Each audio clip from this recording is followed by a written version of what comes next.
Hi, and welcome back to Living Word Live, LWCCLive. It's good to be back in front of you.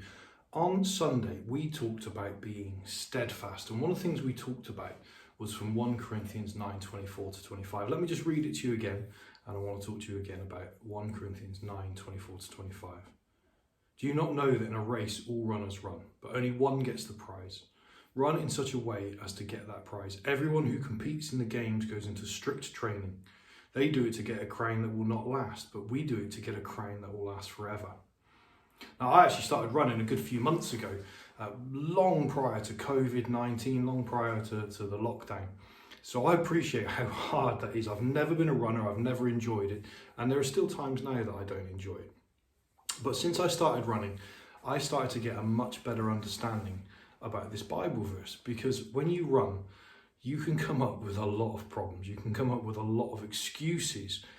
And I used to be a salesman years ago, and I was always told the hardest door you ever had to get through was never one of your customers, it was your own front door. The one that actually meant that you had to go out and do something. So when I run, the first battle I have to win is that I have to get out of bed. I have to wake up early, I have to allocate time to it, I have to find the energy and the motivation to go. When I go, I can run out of energy easily. My legs can hurt, I can get a stitch, I can be out of breath, sometimes my chest hurts. Don't be too worried about that, only in a way that exercise sometimes is uncomfortable.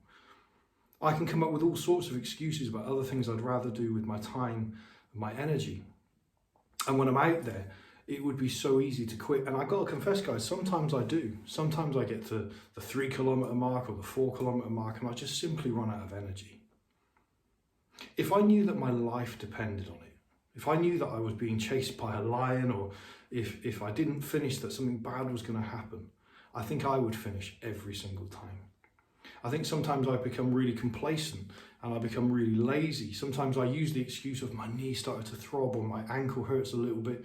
Really oddly, the top of my foot once. I don't know how you hurt that whilst you're running. But I can find a million excuses not to run. But when I do run, I feel great. And I run so that I try and compete for the prize. If we apply this to what we've been talking about as a church recently, which is persevering in prayer, persevering in our faith life, persevering in our faith journey, I think we can all start to see where we can make excuses, we can make wrong priorities. This is what the writer of this Bible verse is really trying to tell us. Paul is trying to tell us, don't quit.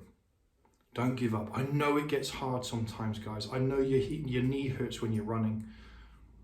I know that problems come up, family issues at home, so you can't pray. I know that the TV program or the favourite film or the phone call comes which stops you from going to your Bible study, even if it's in your own home, even if it's literally a Bible study you're doing by yourself. I understand that distractions will come from the world and from the family, from your own heart, from your own mind, but run as if your life depended on it. Run as if your eternity depends on it. Run as if everything in the whole world hangs in the balance. When we're talking about your faith life, we're not just talking about a hobby or an interest, a preference. We're talking about an eternal truth. So guys, run as if your life depended on it. Run for an imperishable crown, a wreath that will last forever, your eternity. Take a moment to reset.